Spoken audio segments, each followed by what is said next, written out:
Friends, Anu and ওম ডায়েরিতে তোমাদের সবাইকে স্বাগত। আজ আমি তোমাদের সাথে শেয়ার করব কাউন চালের পায়েসের রেসিপি। দেখো, তার জন্য আমি আমার যতটুকু পরিমাণ কাউন চালের দরকার আমি ততটা পরিমাণ নিয়ে নিয়েছি। এবার কাউন চালটাকে আমি ভালো করে ধুয়ে নেব। আর আমি নিয়ে নিয়েছি এখানে গরুর দুধ, তার সাথে আমি কিন্তু অর্ধেক পরিমাণ জল অ্যাড করেছি। আমি খুব পাতলা করে নিয়েছি জল দিয়ে।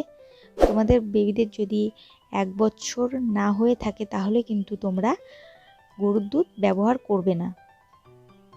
এর মধ্যে আমি এবার তেজপাতা আর একটা এলাচ দিয়ে দেবো। তোমাদের যদি তেজপাতা এলাচের ফ্লেভার ভালো না লাগে তাহলে তোমরা নাও দিতে পারো।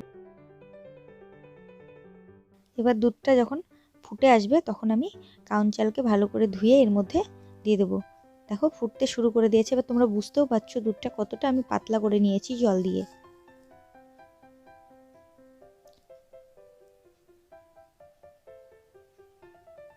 এবার আমি কাউন চালগুলো দিয়ে দেবো। খুবই সহজ রেসিপিটা, আর খুব তাড়াতাড়ি হয়ে যায়। কাউন চাল সিদ্ধ হতে বেশিক্ষণ সময় লাগে না। আর যেসব বাচ্চাদের কোষ্ঠকাঠিন্যর প্রবলেম আছে, কাউন চালের পায়েস, খিচুড়ি বিভিন্ন রকমভাবে তোমরা যদি করে খাওয়াও তাহলে আমি বলবো কোষ্ঠকাঠিন্য কিন্তু অনেকটাই দূর হয়ে যাবে। দেখো, প্রায় ফুটে এসছে, সেদ্ধ হয়ে গেছে। এবার আমি এর মধ্যে সামান্য পরিমাণে তাল মিশ্রি অ্যাড করব, কারণ একটু মিষ্টি মিষ্টি না হলে বাচ্চারা খেতে চায় না। বাচ্চাদের যদি 1 বছর না হয়ে থাকে তাহলে তো তোমরা কিন্তু চিনি দেবে না। দেখো, এবার আমি আরেকটু ফুটতে দেব।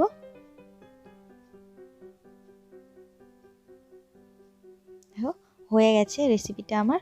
এবার আমি এর মধ্যে সামান্য পরিমাণে ড্রাই ফ্রুট পাউডার দিয়ে দেবো। আর তোমাদের বাচ্চারা যদি বড় হয়ে থাকে, চিবোতে পারে, তাহলে তোমরা কাজু কিশমিশ গোটায় দিয়ে দিতে পারো। এবার আমি নামিয়ে নেব।